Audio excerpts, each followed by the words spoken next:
Okay, on you go. All right, we're all set. We're running, are we? Great. Yes. Okay, well, welcome everybody to tonight's Zoom lecture.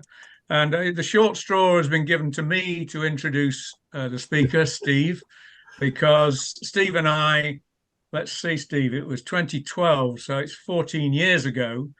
I spent a week out in California with Steve at the Riverside Telescope Makers Conference, which, for those of you who don't know, was a large star party in the States, one of many in the States. And I'd set myself a task of trying to visit all of them over the years. The first one I ever attended was the Texas Star Party in 1992, and I thoroughly enjoyed that. I went by myself, and I thought, well, I don't know anybody, so how am I going to sort of make myself known? So I offered to give a talk. And it was the very first talk I'd ever given to an American star party, and everybody, but everybody, was so incredibly welcoming. I mean, the Americans really know how to do hospitality.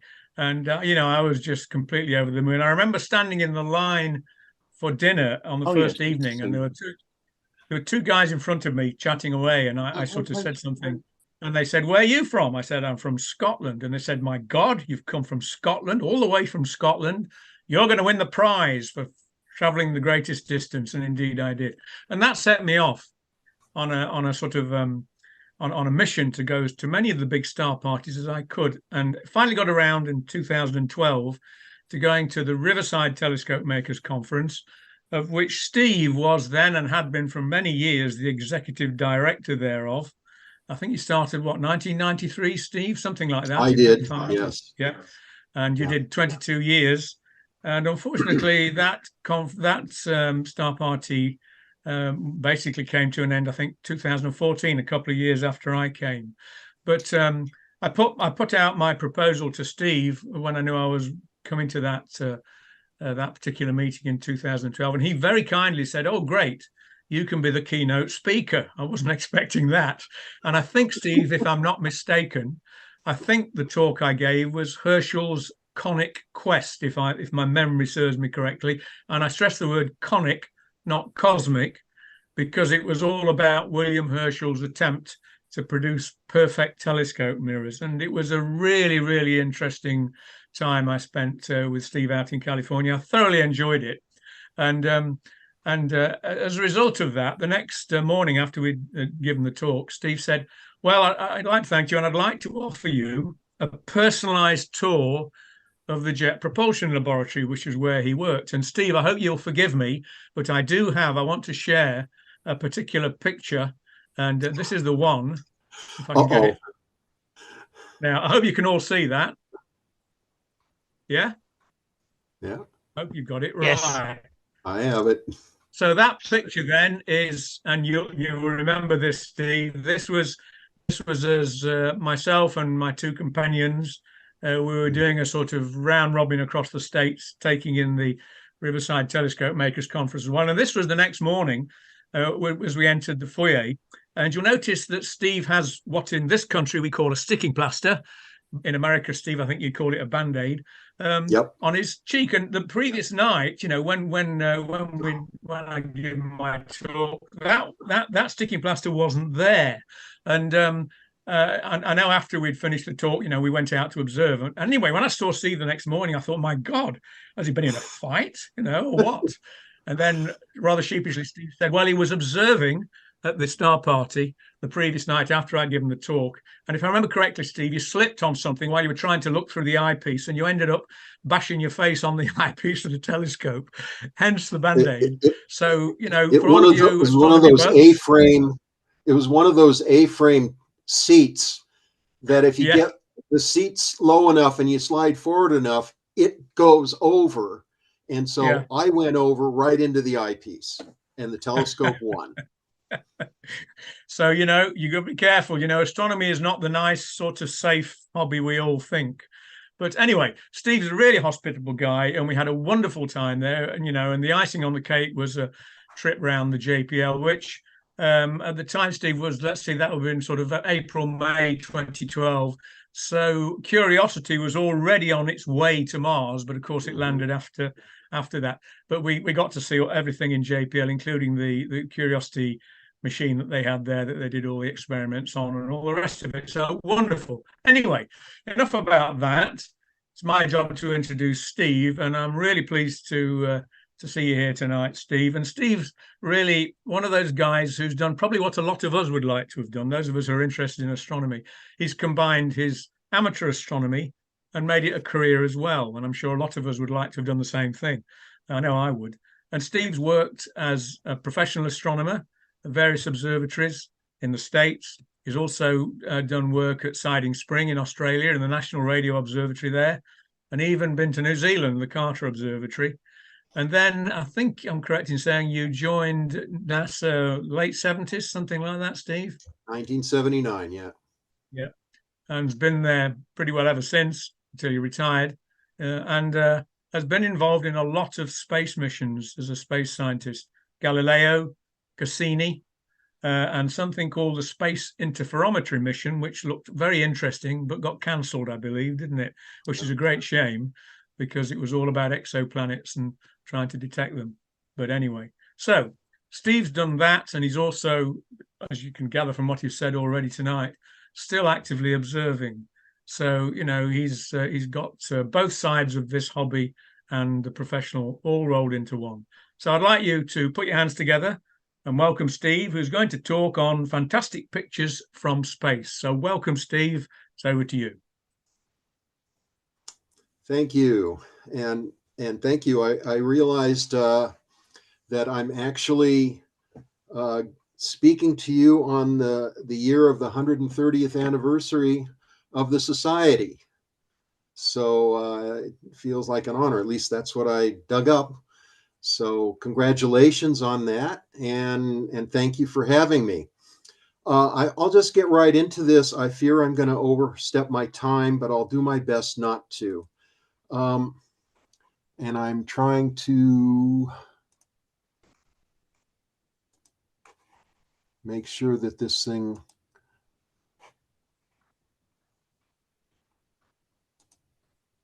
oh, I see. Okay. This is working just slightly different from what I'm used to, so I just have to find it. And I imagine you're seeing all of this, but that's okay. No, we can just see you. I'm just looking for I'm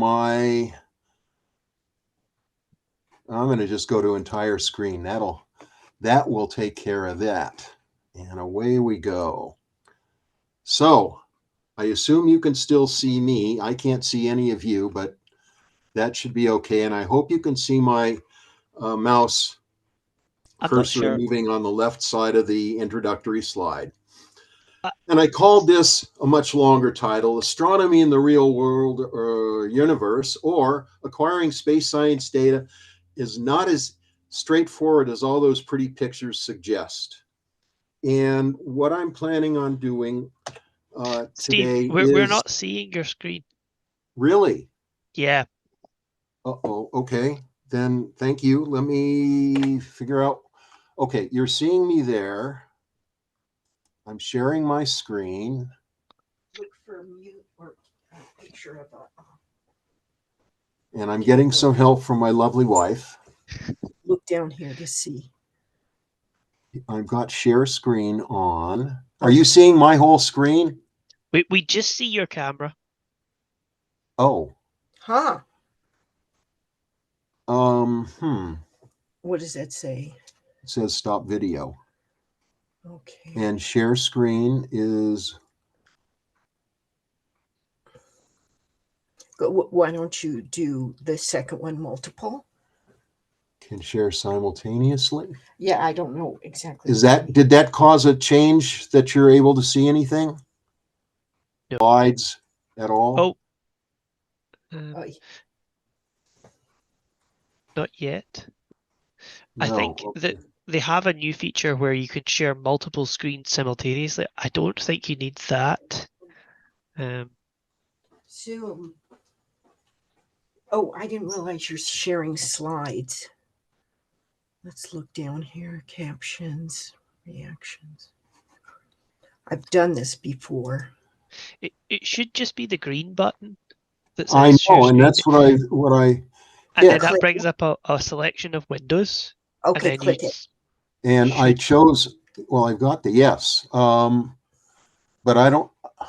Maybe and then click that and allow. once you've selected that, there'll be another blue button probably that says Allow. share. Oh, allow. Okay. Yeah, okay. That's it. Okay, now you got my whole screen. All right, here we go. I don't Yes. know if you're going to lose me or not, but I think this is going to work.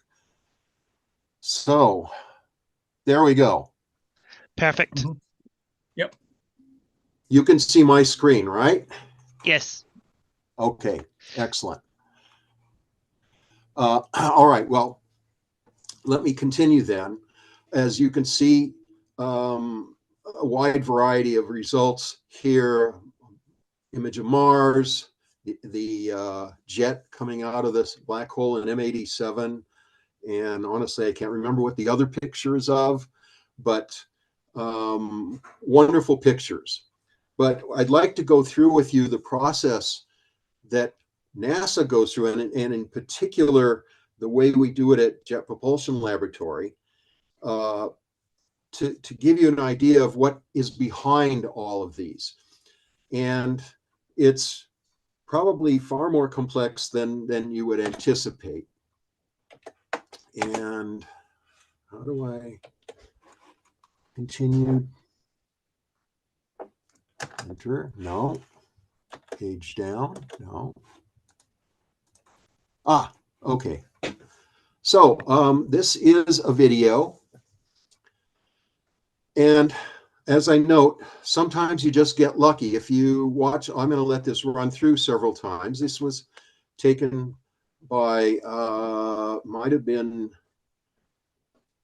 Spirit or Curiosity at the time. And the idea was, well, we're parking the rover to do certain things. We're just going to take pictures every few seconds and see if a giraffe walks by. And the joke actually goes back to Carl Sagan's visit before the Viking landings, when I was in my last year at UC Santa Cruz as an undergraduate, and he came and was talking about what Viking was going to do and how the camera worked. And he said they put on a camera just in case a silicon-based giraffe walked by.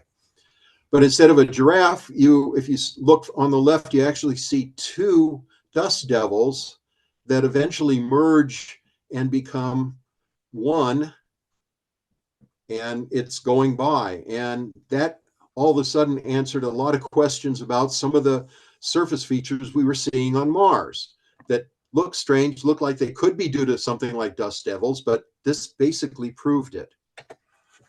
So here are the stages of development, and you're going to see that things are really, first of all, there's a long set that it calls pre-phase A all the way out to phase E.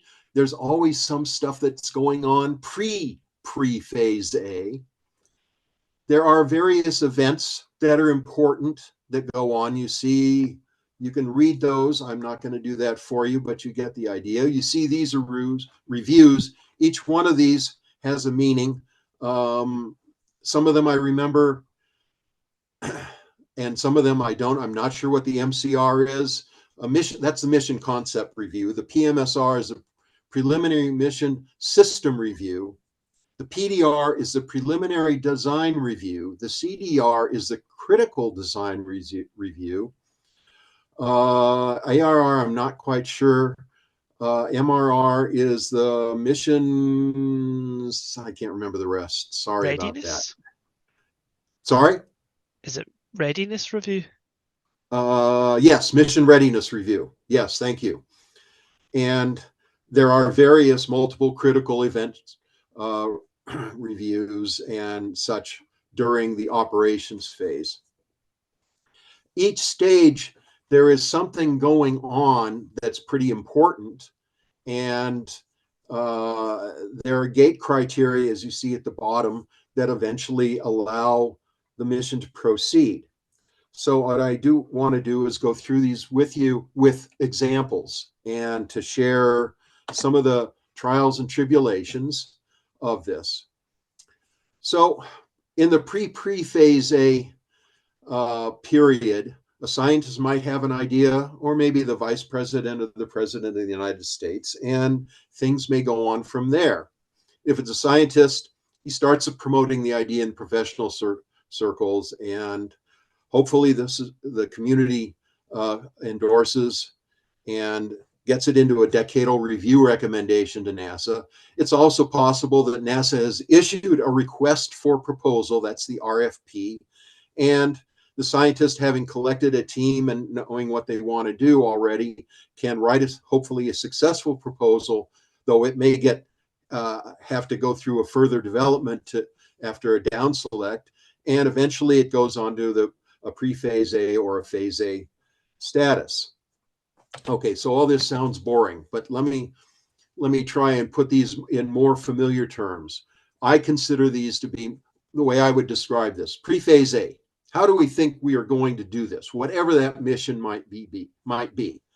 How are we going to do this is the phase A, because now the rubber starts to hit the road. Phase B, how are we really going to do this? Because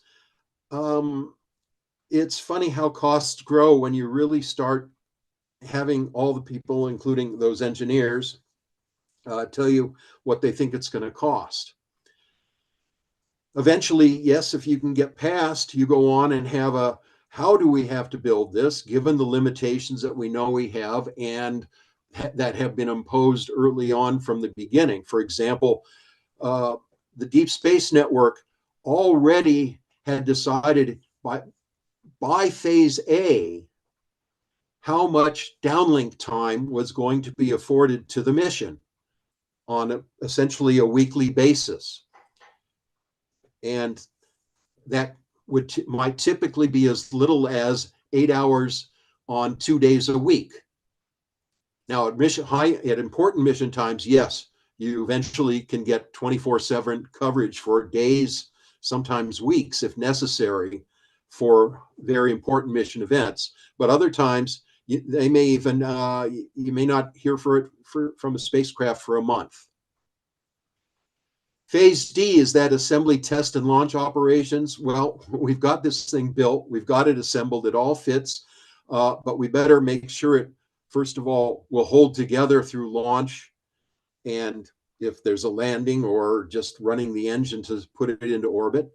And also, we have to confirm that it's actually going to do what we expected it to do, and how. And finally, flight operations, it's in flight. We have it, let's use it. And I apologize for the ringing phone in this room. So now again, all of this is to try and give you an idea of what's involved. And we talk about tent poles and trade spaces and I'm telling you from the science perspective. The big deals in flying a spacecraft are the mass. You got to fit it on a rocket, and you can't just say, well, let's get a bigger rocket, because the bigger rocket might cost 3 times as much as was budgeted, maybe even 3 times as much as for the whole mission. Power, you've got to have enough power to run all the instruments and all the engineering systems that you have. And you have money. Congress allocates money to NASA. NASA allocates money to the missions. Actually, Congress, there are line items, we call them, in the congressional budget for NASA. And it's good and it's bad if your mission has a line item. It's good because it means it's likely to keep continuing. It's bad because it gets more attention when that happens. So you have those to trade off. And one other thing, which I actually listed at the bottom, and I may have to move this in the future thinking about it, and that is, when do you do the things that you're going to do above that thing on the bottom? The funding profile, how the money is coming to the mission and to the instrumentation and to the scientists, has a profile that may peak for some of the engineering period and then go down again, and then it could come up again when you're in flight ops and orbiting Saturn, or it may just be a constant up and then a tail off to a flat, or it may even decrease towards the end of mission. And so all of that has to be figured in, and all the while considering operational simplicity, software simplicity, redundancy, and the trajectory, propellant, and mission duration. Let me talk about the first two together, operational simplicity and software simplicity. If it's easy to operate, you probably have very complex software. So it's a balancing act. And the example I'll mention to you is that Cassini was launched with pretty much keep alive software. Its flight software was built such that the spacecraft could take care of itself for all the operations that it would have to do, which would be communicating with Earth and saying, yes, I'm healthy, making turns, keeping itself aimed towards the sun because its antenna was being used as a sunshade for part of that period. And similar just operations using the thrusters or maybe the main engines to change the trajectory, make a trajectory correction maneuver. And especially when you're going to use Venus or Earth for a trajectory correction or for actually a gravity assist maneuver, you need to be able to use your propellants and thrusters and maybe the engine to make those necessary aiming and hit the aim point desired. Trajectory, propellant, mission duration all matter. Cassini ended up having a lot of flight software development well before, in flight between Earth and Saturn, which was, I'm almost forgetting now, but it was about a 6-year period when that could happen. Not such a bad idea, except if you want to do anything else. And scientists usually want to do other things. For example, NASA has actually made a requirement on all missions crossing the asteroid belt that if there is an asteroid within reasonable range, and of course that's the hard word to follow, reasonable, we should make every effort to explore it. And it turns out it was a very good idea. Cassini went by 2685 Mazursky with a 1,000,000-kilometer pass. It really could not have been made closer without significantly costing propellant for the rest of the primary mission. And even then, there was some unhappiness on the part of mission management to be doing that, just because I will say with exaggeration that engineers prefer to fly a brick. It's much safer than flying a complex activity. But the management acquiesced, and the wide-angle camera and the narrow-angle camera took pictures of Mazursky over a time period. At least it could be studied for its phase effect and rotation and a few things like that. And there was an oops. It turned out 2 offices on the same floor of the same building were using different coordinate systems for the cameras and where they were pointing. And so the narrow angle camera, this is actually, just for you photographers out there, a 200-millimeter lens on a chip that was roughly the size of your thumbnail.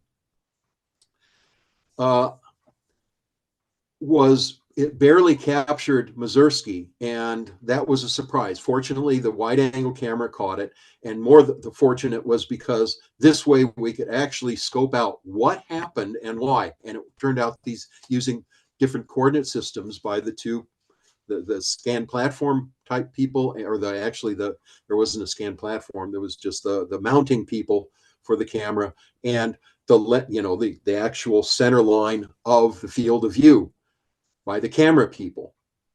So it has paid to do things in flight. That's one of those lessons learned. Another example, you see radar at Cassini's Earth flyby. Do you turn it on or not? There was a lot of concern because there were a lot of anti-nuclear activity at the time, and Cassini was powered by radioisotope thermoelectric generators. And making an Earth flyby so it was coming close. And what happened if something went wrong? Well, radar finally convinced management that we really should turn on the radar. And I'm happy to report to you that the radar showed that there was an ocean blocked by a great landmass, followed by more ocean during the Earth flyby. It turned out we were seeing South America. No surprise with that. But the reason for doing that was that in a mission that had a primary mission that had 75 flybys of Titan, and the radar was put aboard Cassini just so because we didn't think we could even see the surface without using radar. The calibration with Earth's atmosphere could be used to calibrate the nitrogen atmosphere of Titan and save 3 radar passes bootstrapping the calibration necessary to understand the radar returns from Titan. So these things matter, but they cost time and money. And so that's why they're in this discussion right here. Once all that's set up, you have to think about end-to-end testing. And that's where bad things can happen too. And we had what was to be called Mars Polar Lander that failed. Why? Because during the ground testing, there was a hiccup at one point in the landing sequence, not the landing sequence itself, but in the testing sequence.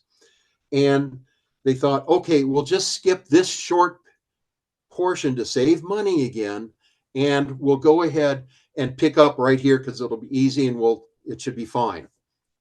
That short portion would have shown that the accelerometer on that lander was mounted upside down. And because it was, well, actually, no, I'm going to take that back. I'm sorry. This is a different story. For Mars Polar Lander, the problem was that when it was going to come down on a crane, and as it was coming down, actually on the parachute, what happened was its legs flipped out and clicked into place. Exactly what they were supposed to do, but the accelerometer interpreted that clicking as the landing and shut off the engine. It fell about 50 meters, and that's a long way with delicate instruments falling on Mars. And so we lost that mission. So again, the message is you can't do stuff cheaply, and that's what's happened on occasion, and we have to be very careful to avoid that. And that's why these things cost so much in reality.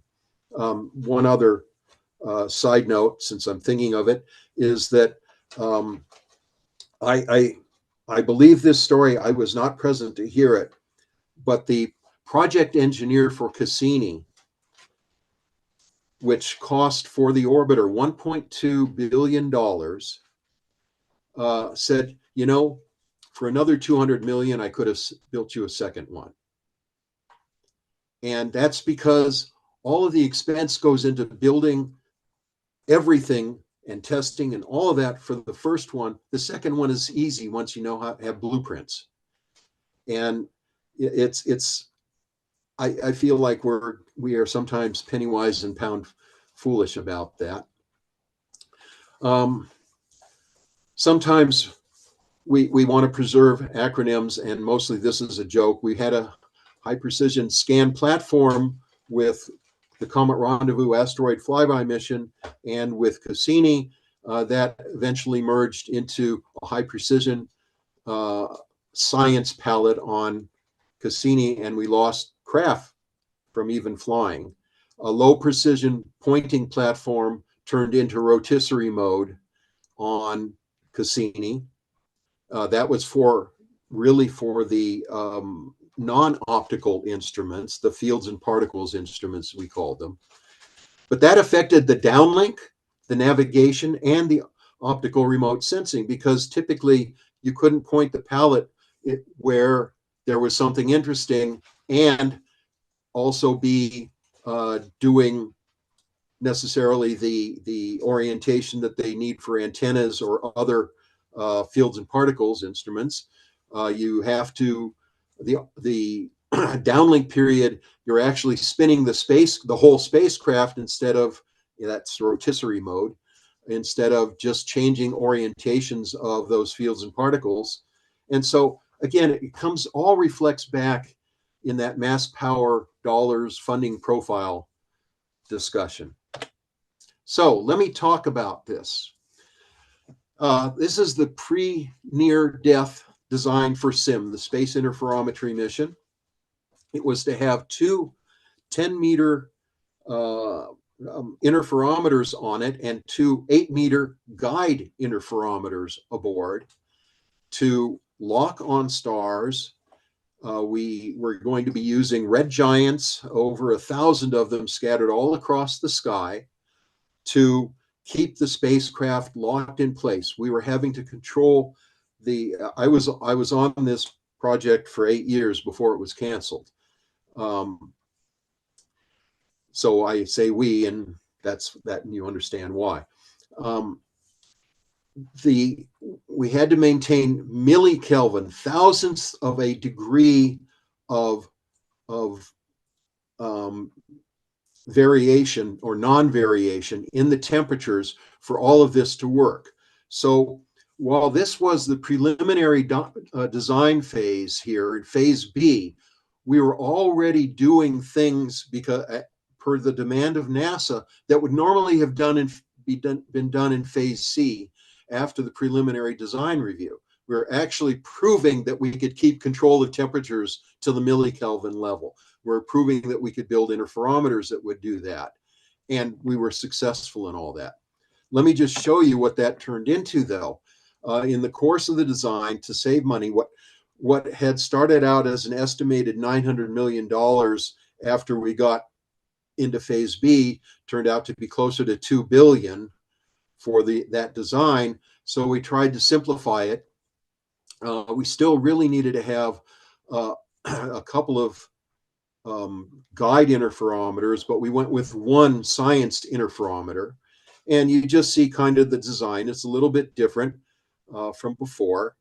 And it did reduce costs, but it still didn't turn out to be enough. Why were we doing this? It was to measure positions, as Gaia is doing, but it was not doing it with a rotating spacecraft and matching fields of view and making measurements like that. This was using an interferometer to do that. And you'll notice that I try and give you a scale here because Hipparcos, which was the predecessor of all these astrometric instruments, was able to measure out to about 100 parsecs, about 326 light years out from the sun, at about a 10% or so certainty on the distance. SIM would get out to 2,500 parsecs with a 1% accuracy and 25,000 parsecs out to with 10% accuracy by measuring to about 1 micro arc second. The reason I emphasize that is, I hope you can see me, I'm holding a nickel, a 5-cent piece here in the US, and it's about 2 millimeters thick. If you were to put Buzz Aldrin on the moon and given him a nickel to hold in his glove and hold it edge on like this at the distance of the moon, looking at it from Earth, that is 1 micro arc second. I should be probably saying arc microsecond, but either way, it's a really narrow angle. And to give you another scale, which I found mind-boggling at the time, was we would be able to measure proper motion in the Andromeda galaxy with the precision that this instrument had. Over the course of just a few minutes, it could measure the motion of Barnard's star in the Milky Way with the highest proper motion that we know of in the Milky Way. So it was just an amazing instrument. And for everybody as well, just to give an idea, the diameter of Ganymede is about 2 arc seconds. Jupiter is about 50 arc seconds.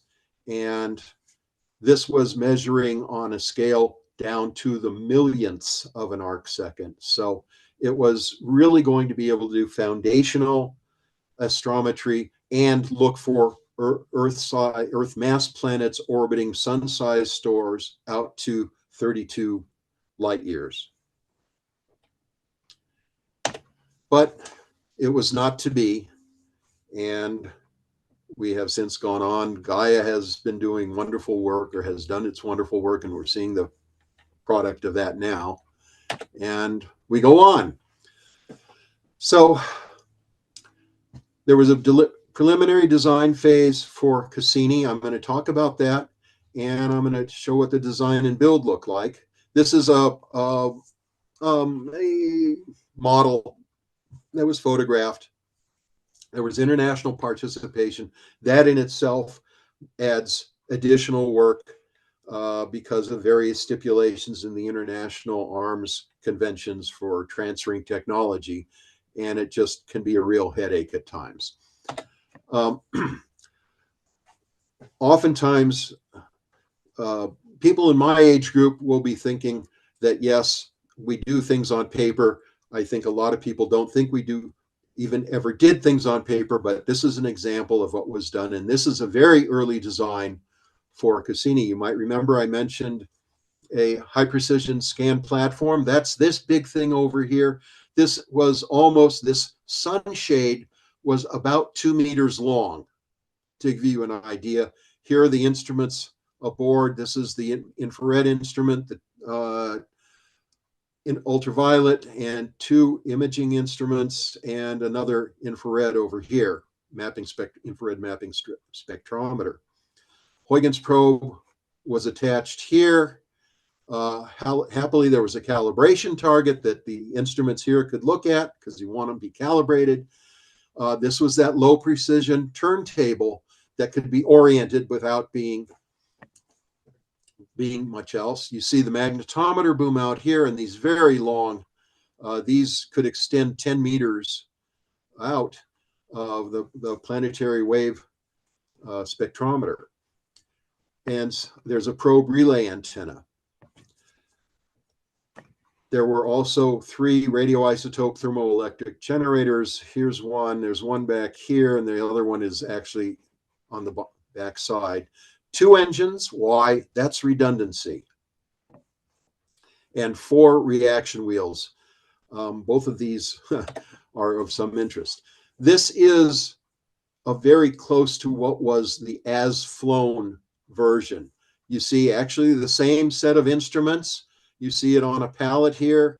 Doesn't have a sun protection, but it does have some additional blocking here that actually didn't fly. Here's one over here, right there. If you see my cursor, there's one here. These are the planetary wave antennas sticking out. And here is that magnetometer boom coming out. The other instruments, and those are those fields and particle instruments, most of them are over here, and they don't move. They're all fixed to it. Here is 1, 2, and again, a 3rd radioisotope thermoelectric generator on the back side. Thruster booms were here. These are some of the design. And if somebody wants, I can discuss why these are not as good an idea as that might look to have only one set. But that's a subtlety I won't bother with. And this is what Cassini looked like as flown, without things like remove before flight ribbons and such. But this is the flight spacecraft. JPL, I was in the clean room with it at Cape Canaveral before it was mounted up in the top section of this nose area for the launcher. There's a story behind this, one of these lesson learned kind of things. This is a carbon filament multi-layer insulation, MLI is the way what we call it. and it's black for a reason. It didn't start out that way. It started out being gold all across the spacecraft. And then, fortunately, somebody on the fields and particles teams noted that, and this, by the way, again, I hope you can see me and you can see this. This is MLI. This is about a 30-layer piece of multi-layer insulation. It has aluminized mylar in it, layered. It may be patterned. There are pieces that are segments that actually look like a lady's stocking material that separates some of those layers. And this is what keeps the spacecraft, well, cool in the sun and warm in the cold. And the gold is what you're seeing here. But the gold, with long-term exposure to space, the coating that is there breaks down, and you get patches of different amount of electrical charging due to the solar wind. And that affects all those measurements that those instruments were going to be making. Most of them are up here in this part of the spacecraft. And they said, we can't have that. So a very late change was to go to the black, which does not have that breakup of the aluminum on the or the plastic on the surface, and that saved part of the science for that mission. Here is it probably is not the Cassini's probe, but that's where it is going to be if that is not it. These are the back sides of the optical remote sensing. They are looking at that wall of the high bay at Jet Propulsion Laboratory. So it goes off to Cape Canaveral and Kennedy Space Center, and while the spacecraft is on the launch pad, but a couple weeks before launch, somebody turned up the air conditioner too much in the cone up here, and they're worried that it had torn up some of the blowing wind had torn up some of the MLI, the insulation. And so, well, can you fix it? Yeah, but it'll take 3 weeks. And the project manager said, that's not going to work. And it turned out they did not have to take it off. They looked at it inside, discovered it was a very small problem that could be fixed. They taped it up. It took about 3 days. Why would 3 weeks matter? The launch period for Cassini was in October. The launch period started October 13th and closed something like on the 28th. And a launch any time in that period, and the booster had enough energy to get it to Jupiter, to get that gravity assist that would send it to Saturn in just a couple more years' time. The whole mission flight time was about 6 years.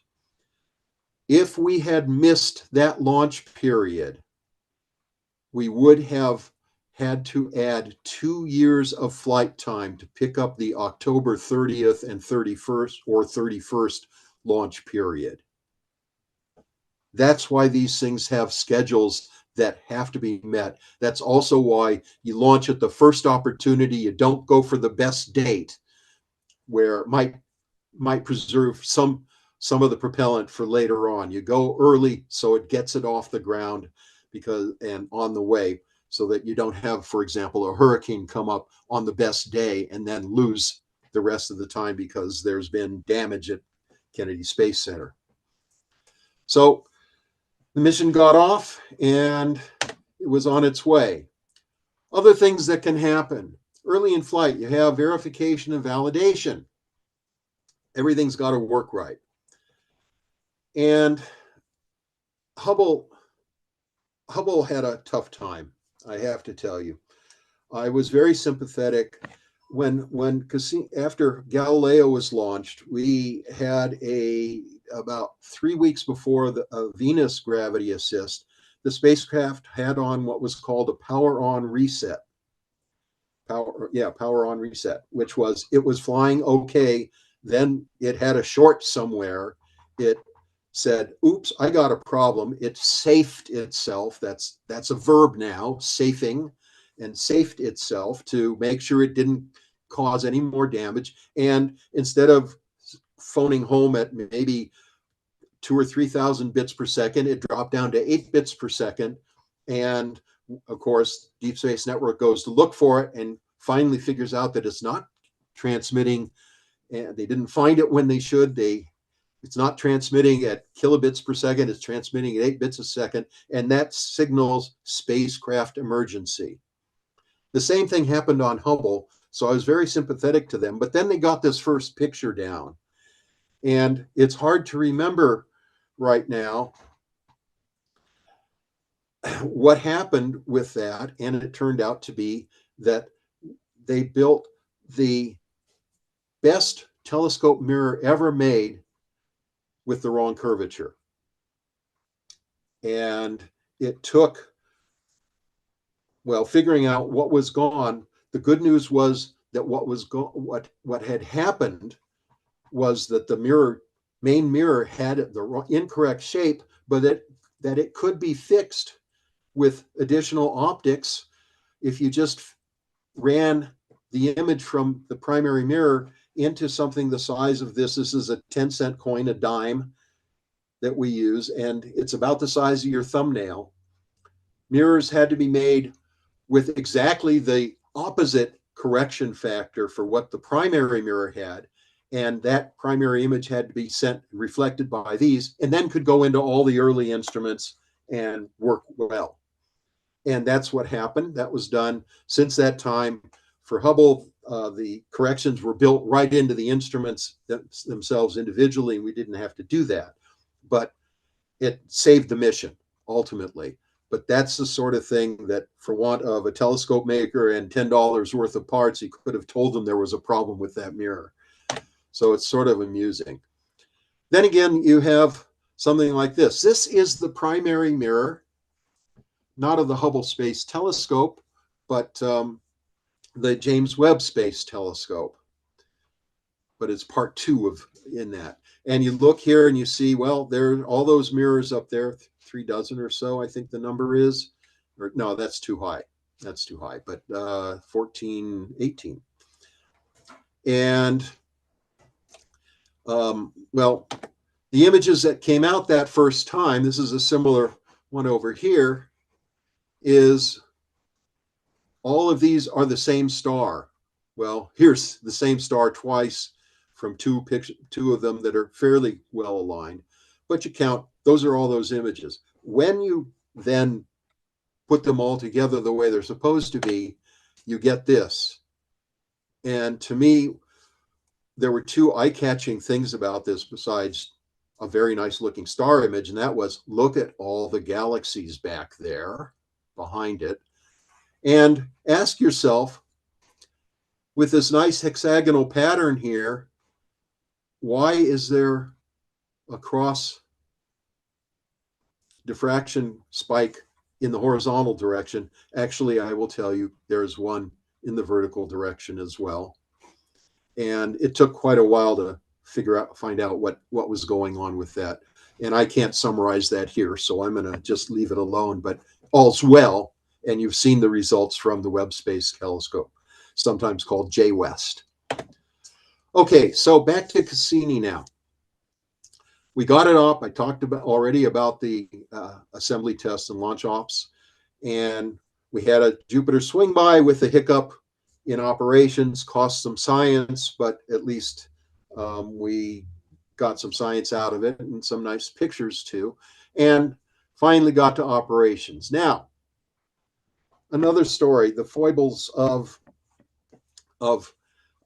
flying a mission across with multiple countries involved, and just the foibles of humanity, were that during this part of the mission, after the Earth swing by and on the way to Jupiter, they were going to test that main antenna, which was designed to do radar, Earth communications, probe communications, and radiometry. It just was a 4 or 5, it was dancing to 4 or 5 different directors depending on what it was doing. And so they were going to send a signal to the main antenna that was to mimic what was coming from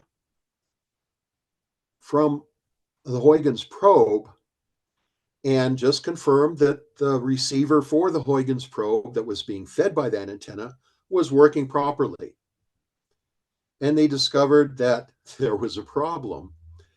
And one half of the Italian factory that was building the transmitter and receiver wasn't talking to the other half of the Italian factory that was building the transmitter and receiver. And there was a change in the way they designed it, and it turned out that there were going to be dropouts at high Doppler shifts for the flyby of Titan when they would be actually getting Huygens data, and there were going to be huge dropouts of data because it couldn't handle the Doppler shifts. So what do you do then? Well, you're going to this planet, and just for scale, that's Saturn in the Earth with the Earth-Moon system surrounding it. There are lots and lots of satellites, moons, orbiting it, and they're scattered around a large distance from it.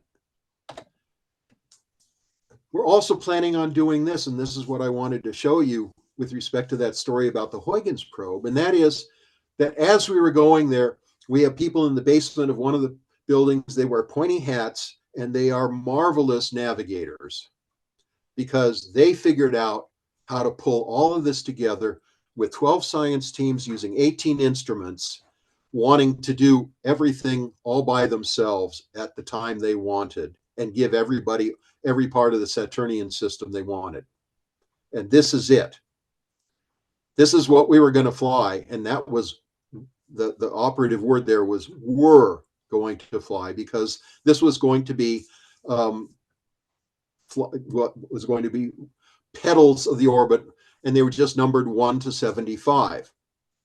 Turns out, instead of going 1, 2, 3, 4, 5, we went A, B, C, 3, 4, 5, because we had to change the first several flybys of Titan to have a distant flyby so that the Doppler shift issue was not going to be a concern, going from 900 kilometers distance to 50,000, to give you an idea of the difference.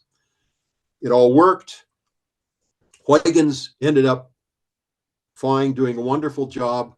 Also ended up spinning the wrong direction. Not clear why that happened, but the paddles that were on it, the atmosphere was supposed to build up the spin, didn't work.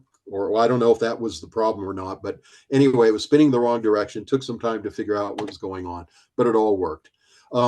We always think it's easy to think only two-dimensionally. In fact, you can see that Cassini needed to get to high inclinations, and it did so up to about 70 degrees almost to make measurements. And then we'll go on with Cassini a little more, but I want to just talk about the ops. This is something that's very hard to read, I am sure, and fortunately you don't have to.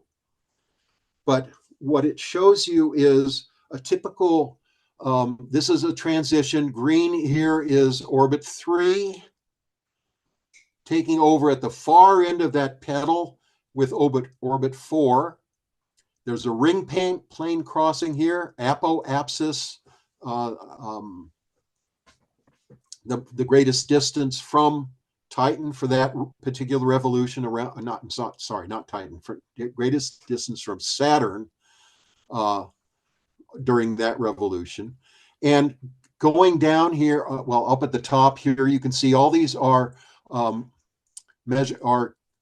goldstone, it turns out. You see it says gold, gold, gold. These are all goldstone measurements with its antennas, and downlink rates 47,000 bits per second, 41,000 bits per second. Here's a 47.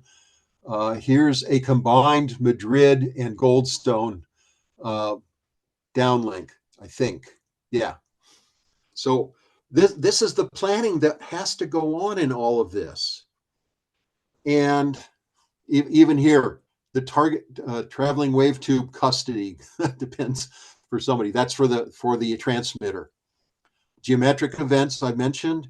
Here are ring observations that some of the instruments, optical remote sensing, would like to do. Here are atmospheric measurements that optical remote sensing would like to do. That's composite infrared spectrometer, imaging subsystem, ultraviolet imaging spectrograph, and visual and infrared mapping spectrometer. And then here, fields and particle. Well, this is still other survey type measurements they'd like to make. Here's radar. And then down here, as well as the fields and particles, maneuvers that have to be done. Notice these green spots are maneuvers.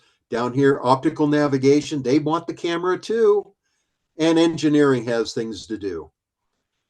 Sometimes there's constraint avoidance as well. Don't aim things at the sun. And sometimes you have to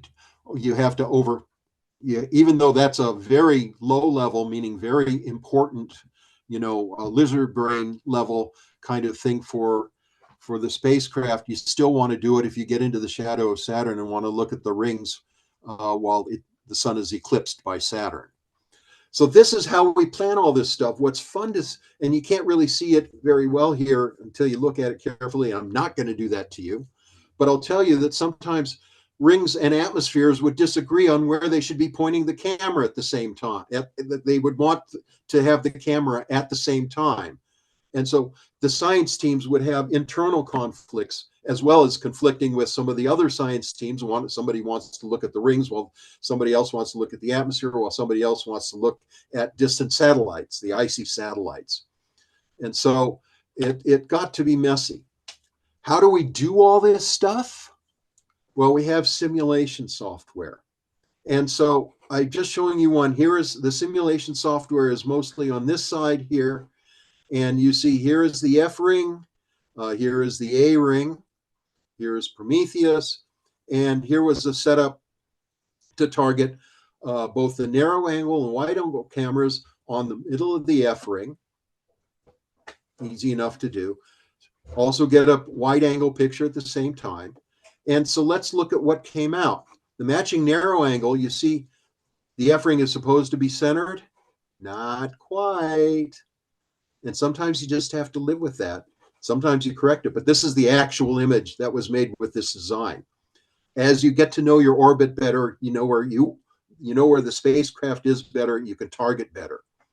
Notice also the orientation here of the F ring and the wide angle. And in fact, the picture actually seems to show it something like this. Oops, I'm going to go back. Didn't mean to turn that, sorry. And so those are the things that have to be put up with. Sometimes you make corrections to make sure the spacecraft is where you want it to be. Sometimes you make it so that you just jigger your pointing, and sometimes you just let it go. You can live with it. So just a little bit of what we learned, and I'm not going to talk about this much at all, but you can just see the ring structures were very complex and a lot of fun.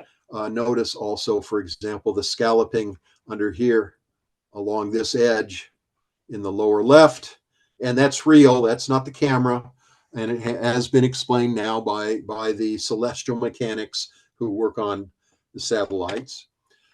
We could use the instruments for looking at the temperatures and that there is water around the rings that is probably just sublimated off the ring materials. And then that red on the lower level there, and the lower level set, the red is actually where hydrogen emission, ultraviolet hydrogen emission is getting through. False color here for everything. But you can see also grain size. Of course, Saturn's rings have grains that range up to the size of a freight car and down to cigarette smoke size. So that's interesting in and of itself. One of the things we were doing was measuring not only where the dust was, but also the composition of the dust. And Saturn is living right at pretty much, actually probably about here, I'd say from the look of it. These are 4 Saturn radii. So yeah, about here was where this distance out is about where Saturn would be. And so fairly complex pattern of dust that you can't measure really any other way but to go there. And then in the rings, this is what Voyager saw, those spokes, really cool. Nobody expected that. Tied to the magnetic field of the planet. They're not being stretched out and disappearing as they would be if they were moving with Keplerian orbits, slower out farther from the planet. But we didn't see them for a long time until finally they did appear closer to a ring plane crossing, I think it was, and or not a ring plane. It had to be a full extension of the rings, getting the most sunlight. And if you can't see them, they're just, here's a pair of them kind of extending in. Not nearly as obvious, but that they are, that those are the what they're supposed to be. We discovered Saturn's rotation rate seems to be changing. It's now pretty well understood that it's not so much that its rotation rate is changing, but the interaction of the magnetic field with the and the ionosphere are causing the signals to change enough that I'd have to look it up now to know what the actual correct rotation rate is for the solid body core, basically, that we think.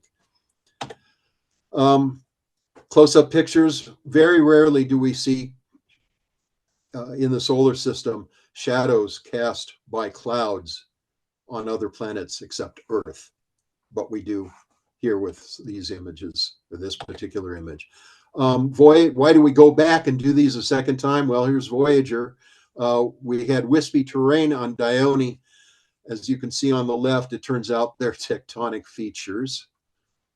And Enceladus was just unreal in a way, as you can see, with a lot of not craters or very old ones. Something is going on, tearing up that surface and covering it, as you can see, and cracking it.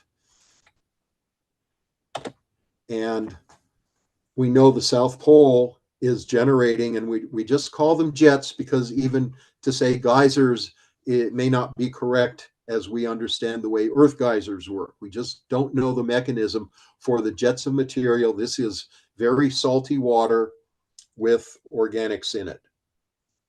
And again, those particle measurements, and it is water, well, at least when it comes out, it'll freeze eventually and then probably evaporate. But this is the source of the E ring as well. Titan has an atmosphere. It was thick. We could actually look through it and see things, including the false color there.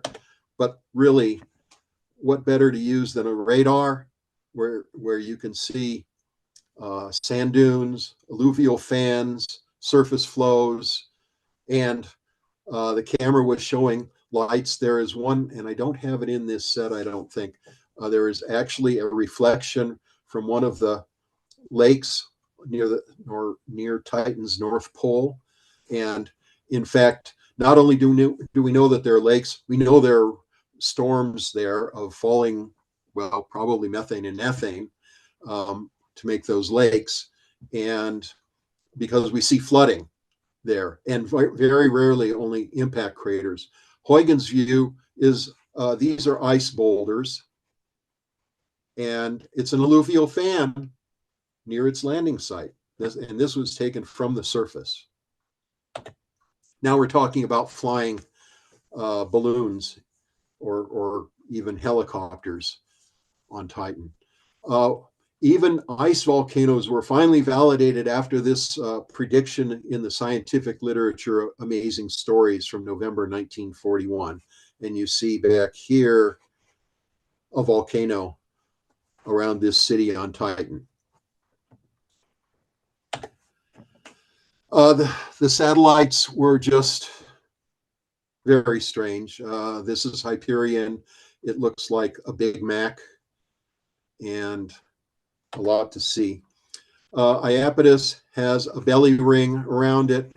It probably indicates that it was spinning much faster and kind of collapsed towards that belly band and pushed that up. Half of it is brighter, very much brighter than the other half, and it's coated with dark material on the leading face. So where that came from, not entirely sure. Phoebe, we got one chance at this. Again, had we missed that launch period back in October, we would have missed the only chance for a Phoebe flyby. And Phoebe goes around Saturn backwards, way far out from all the other satellites. And we learned that there was a lot of interesting stuff going on there. And it was so much fun to be in the room and watch this picture come in. I'm telling you, just to see the most effectively this. It came in as this is a mosaic, but there were single camera images as well. And it was just something else to, wow, brand new thing. The mission got extended.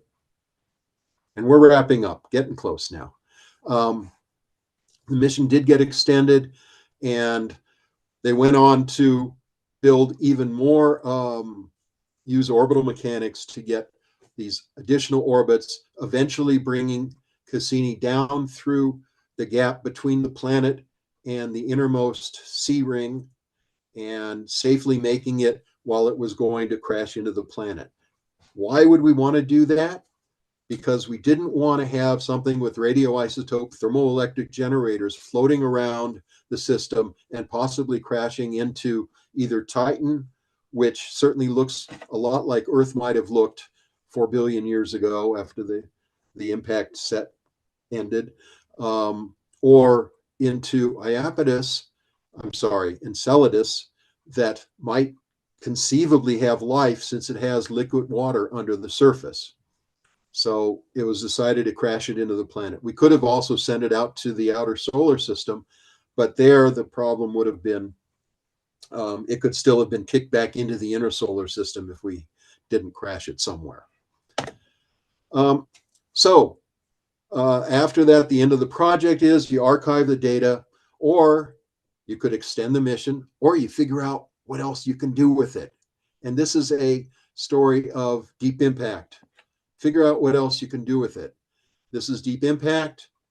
It was successful. It was made its impact on July 2005, sending a primarily copper projectile into this comet, Tempel 1. And you can see part of that. They had to, this was, again, a small mission, went through the usual process of getting there. And here you see just some of the terminal maneuvers necessary to really make sure it got aimed in the right place, and it was successfully impacting. Boom. Unfortunately, there was so much dust there we never saw what it looked like. And so what do you do with a spacecraft that's otherwise working? Well, you put out a request for proposals. Phoenix rises from the ashes. The spacecraft is healthy. Turns out that the guys down in that basement with the pointy hats figured out that you could make another flyby of Earth, and in doing so, go to another comet and at least get another close look. How cool is that? And then you can also do things like look for extrasolar planets. You've got a telescope on that spacecraft. Why not use it for other things? And so you begin the epoxy mission. Then you lose your comet. 85P Burton disappeared. And so they found another comet accessible. It was actually one that had been discovered earlier on, but Steve, the thing that comes over to me there is that the whole range of skills that, I mean, obviously there are big teams there, multidisciplinary and all the rest of it, but the whole range of skills that each member of the team, whatever their primary role was, you must have all had to have a very, very wide experienced background to be involved in something like that. I mean, for instance, in your case, I'd made the assumption that you probably did astronomy when you were at university, but maybe not. I mean, you've been talking engineering a lot of the time, so I'd be fascinated to know, what was your primary discipline and how did it change as you went through all the various projects that you did at JPL? My primary discipline was what came out with an undergraduate degree in physics. I have a master's in astronomy and did a year and a half working on solar physics. I mean, I'd done a lot of it actually literally since high school in solar physics. But then this opportunity with JPL came along and I took it. And so a lot of what you're hearing was learned on the job. I don't design widgets, but software designers did come to me and say, use this and tell us what we need to do.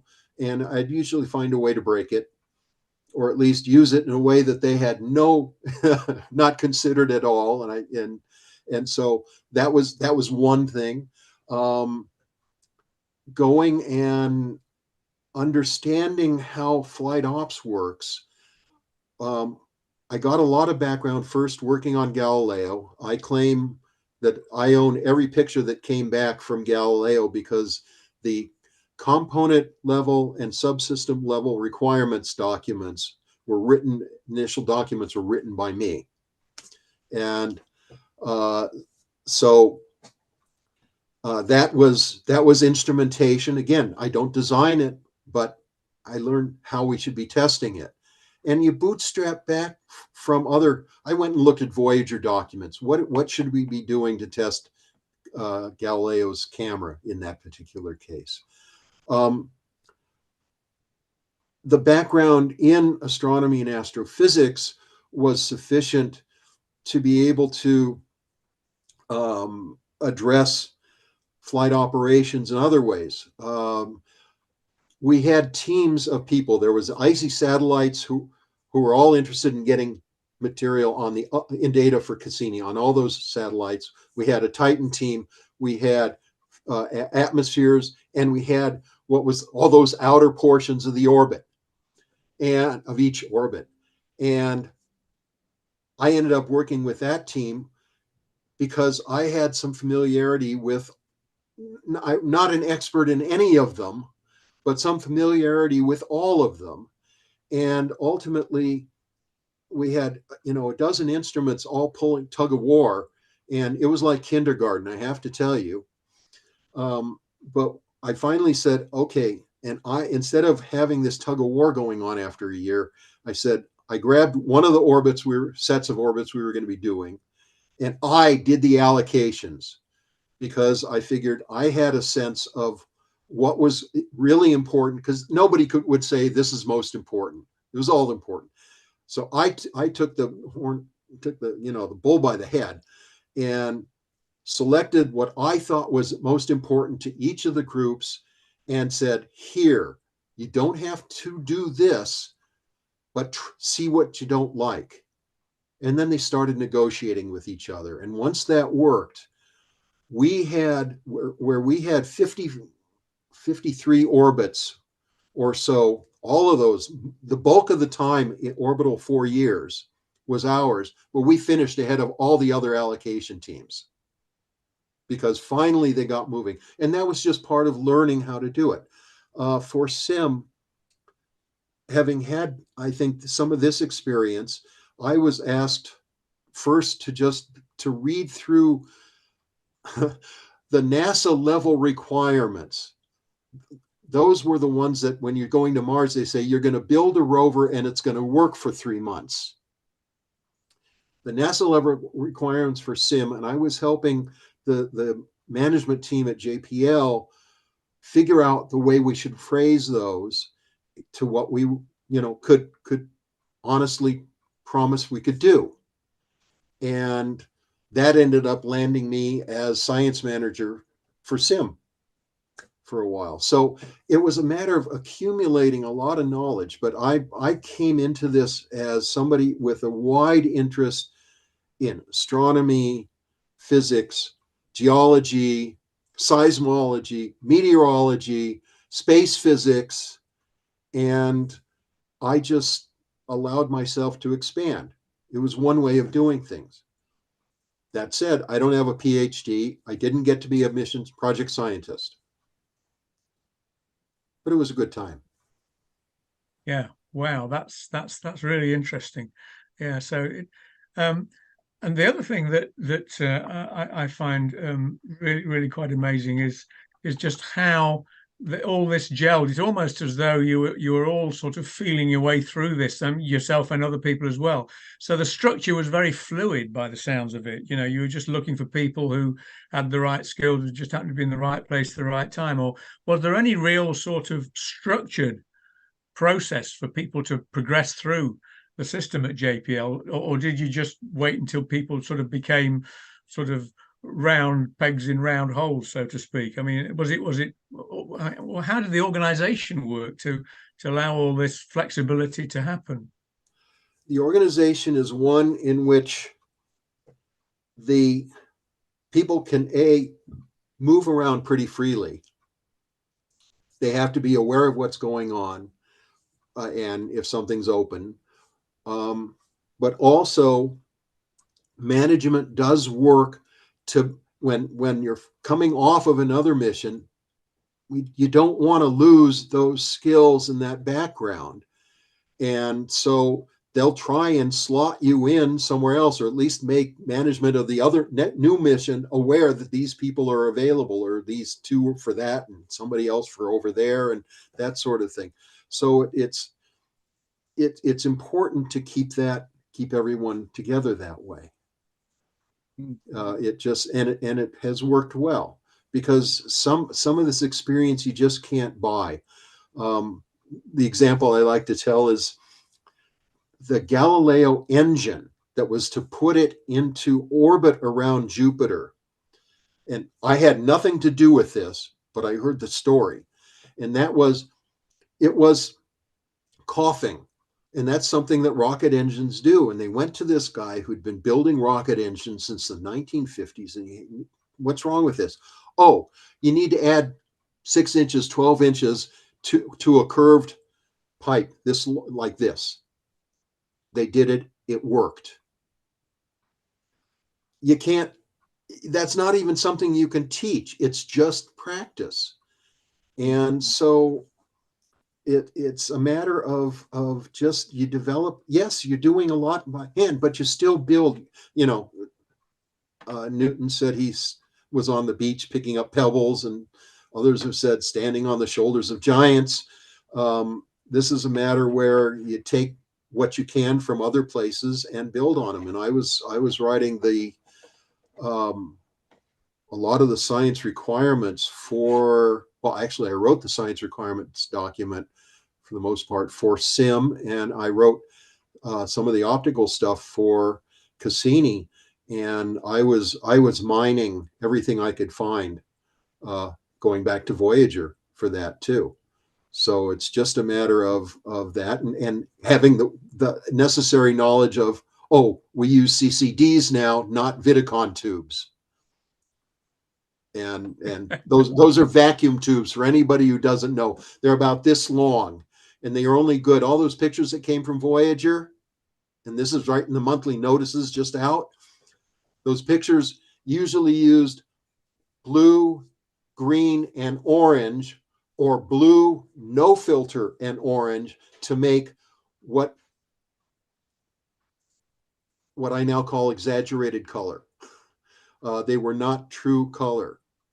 They were not true RGB. And that's what that Neptune and Uranus-Neptune discussion is about in monthly notices, of trying to get back the proper colors to those images of Uranus and Neptune that Voyager did. And now we're trying to get a mission to Neptune, maybe launched in the 2030 or so. That's absolutely fascinating. Anyway, has anyone else got any questions they want to ask Steve? I'm gonna just selfishly go first because I've got my hand up. Go for it. Wonderful talk, Steve. That was really enjoyable. I'll be honest that I actually work on the LISA mission, Laser Interferometric Space Antenna. So I'm familiar with all those lovely acronym soup. And in 13 days, we'll pass the threshold between phase B and phase CC. Sorry. All willing that the vote for the SPC goes our way. But yeah, there was a few people who would like to, if you could hold up the Mylar again, because we didn't see that particularly well. Sure, absolutely. Okay, that's the outer layer, the gold layer that you see. Why everybody thinks we send gold bricks to the sky. This is the back side. It actually has holes in it. I'm not sure that you can. Yeah, you can see a pattern of holes. And in between are layers with holes and pattern in some places. Here. And the holes are to make sure air can get out as the spacecraft gets into the vacuum of space. You don't want to have anything popping like a balloon. And I don't know, maybe I can get this. Yeah, I can. Here, just hold on a second. There, this is that, like that. I don't know if you can. Slightly higher. Here we go. Sorry. Oh, yeah, this is that stocking material. Mm-hmm. So you can actually see through it. Yeah. But each of these is the Mylar. And I'm sorry if I was holding it too low before, but you can kind of see. And I'm trying to see myself here, so if I'm wiggling, that's why. But this is the stuff, and at the edges, it is generally. We have an engineer. Yes, I mean a degree in engineering, who sews this stuff together and gets it mounted. And they didn't give her as much time as they usually do, so Cassini's dress was a little loose fitting. Didn't matter, but it wasn't quite as form fit as she would normally have done it. Was that enough? Do you want me to show some more again? No. Well, that was a comment. That was a comment or a question someone else had. My question, or it's more of it's not a question, more of a comment. Just you spent a lot of time talking about end-to-end testing and the importance of checking everything and being able to check everything. And honestly, it made me so worried, because the mission we're working on, it's impossible to test it on the ground. It will literally be, we get flying and then we turn it on and we see if it works. So we are spending an awful lot of time really making sure that everything works as well as we can at the unit level, so that the whole integration process goes smoothly. But I was really interested to have a wee look through the sim mission and some of the design documents to see that the processes, and there's a lot of similarities there. For instance, the millikelvin requirements for the temperature is something we also have. We're looking for high stability as well. But no, it's really interesting. And yeah, I take your point. There's some things, just sort of, you have a feel for it. It's like a experience. It's invaluable if you just have someone who's been doing it for a long time. They just know. They can't necessarily tell you why, but they just know how to fix these problems. So thank you.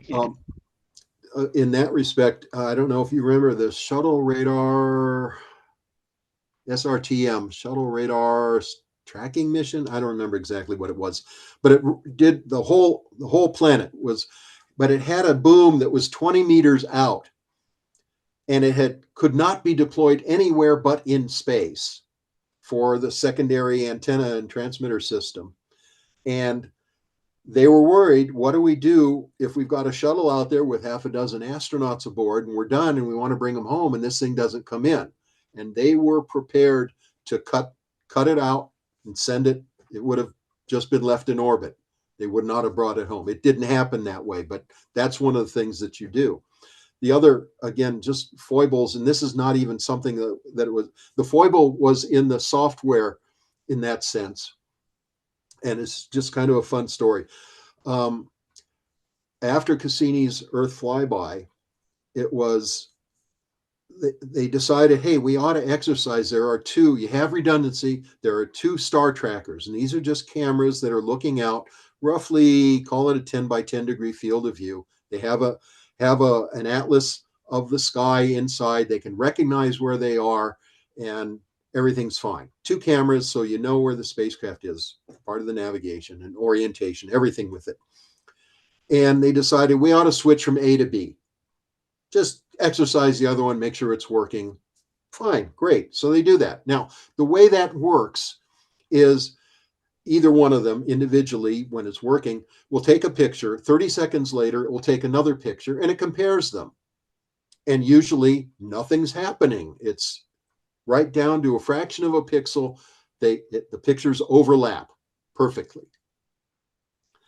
And of course, the guys in the spacecraft assembly facility, that was where you saw the whole gold statue there standing, when they're mounting the two star trackers, worked very hard to try and get it down to sub-pixel level. But, you know, this being Earth, there's gravity, there are things that twist, it just, the whole thing, it can't be done perfectly. So they decide, make a specific part of the command sequence during a quiet period of the time. We're going to switch to A to B and carry on.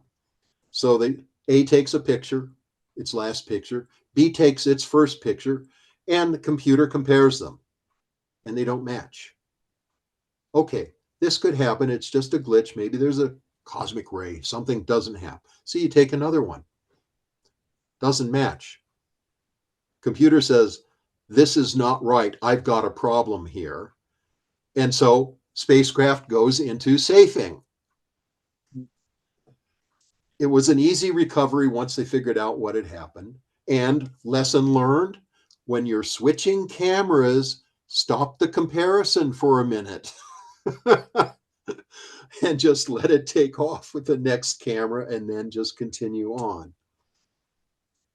That power on reset that I mentioned with Galileo first and also with Hubble, Galileo did that continuously, not on a regular basis. It turned out to be on the system where it was a dual spinner. So half of the spacecraft was fixed in inertial space, fixed to the stars, and the other half was spinning at anywhere from 3 to 10 revolutions per minute.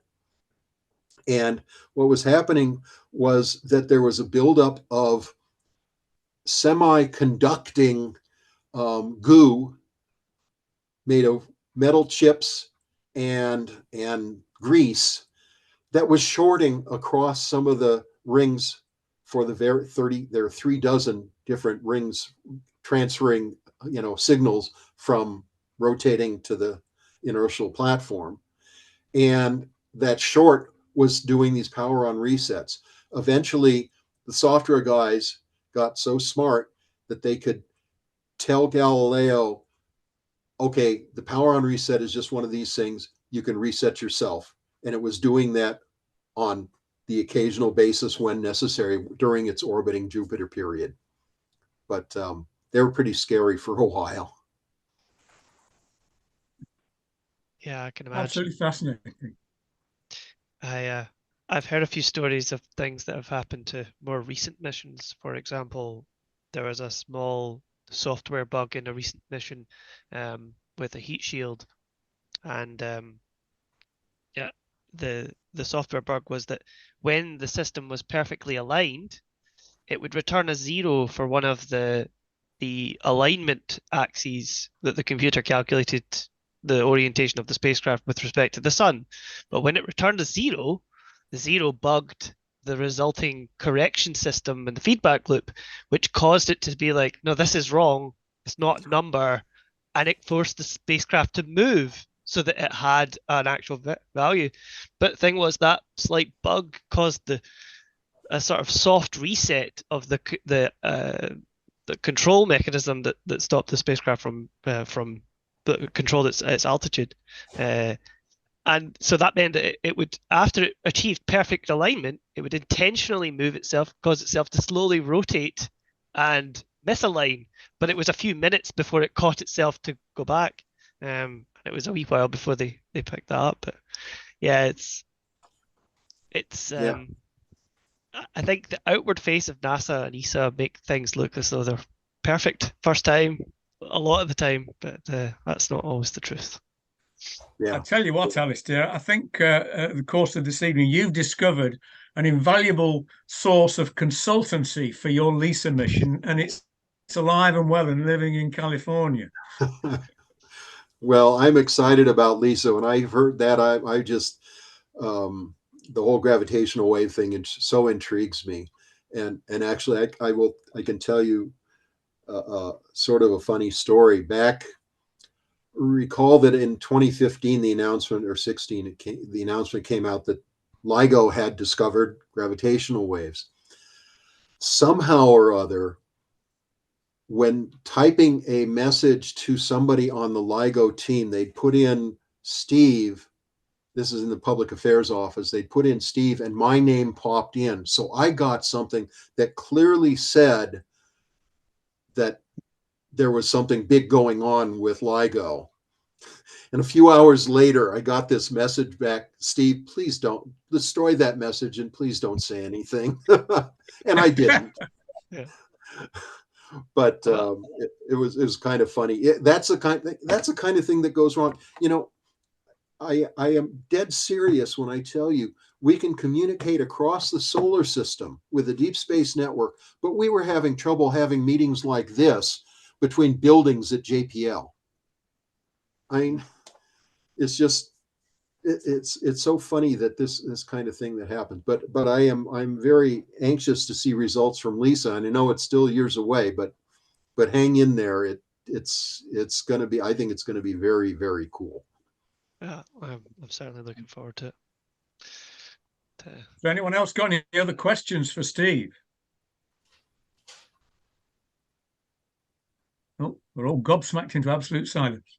Well, it only remains in that case, Steve, to thank you very much. And I'd just like to leave you with a little story. I was amused when you were talking about the two Italian departments that weren't really in sync on one of the missions there. And it took me back many years ago. I spent half of my career in the Royal Air Force. I was an engineer. And I worked on the Tornado fast jet project before it entered service. And of course, we're going back to the mid-1980s. I was the RAF's man in the Ferranti factory in Edinburgh, making sure that the equipment they were producing was, to contractual specification and everything.